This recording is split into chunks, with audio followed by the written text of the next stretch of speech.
Hello everyone, good evening. Welcome to our new mini blog. আমাদের তরফ থেকে সবাইকে জানাই শুভ মহালয়া। মহালয়ার দিন বিকেলবেলা পিকু হঠাৎ করে আমাকে ঘুম থেকে উঠিয়ে বলল, তো চলো কোথা থেকে ঘুরে আসি। আমি বললাম, কোথায় যাব এখন? না, কোথাও একটা ঘুরতে যাব, ভালো লাগছে না, এই দিন বাড়িতে বসে থাকবো না। যেই কথা অমনি কাজ, ঝটপট করে উঠে পড়লাম। তিন্নিকে তাড়াতাড়ি করে বিকেলের খাবারটা খাইয়ে নিয়ে সবাই রেডি হয়ে বেরিয়ে পড়েছিলাম।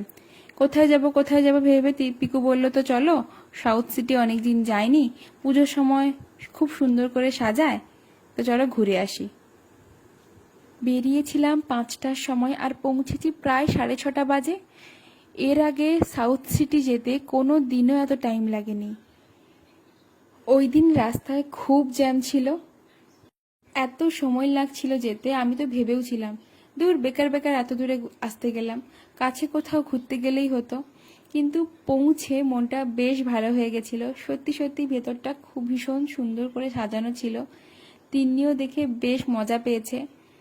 প্রথমে পৌঁছেই ঝটপট করে কিছু ভিডিও শ্যুট করে তারপরে আমরা ফটো তুলে নিয়েছিলাম। ওই দিন আমরা মেনলি ঘুরতেই গেছিলাম, কিছু কেনাকাটা করার ছিল না। পিকু বলল, এসছি যখন তো চলো একটু দেখে নিই, যদি কিছু পছন্দ হয় তিন্নির জন্য বা আমাদের জন্য। তাই চলে গেছিলাম প্যান্টালুন্সে।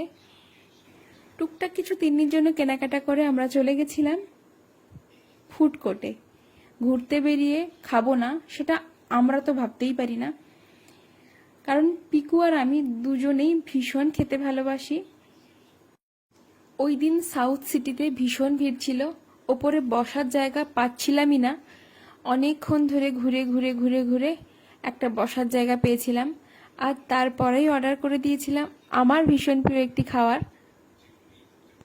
তোমাদের কার কার এটা ভালো লাগে আমাকে অবশ্যই কমেন্ট করে জানিও কিন্তু।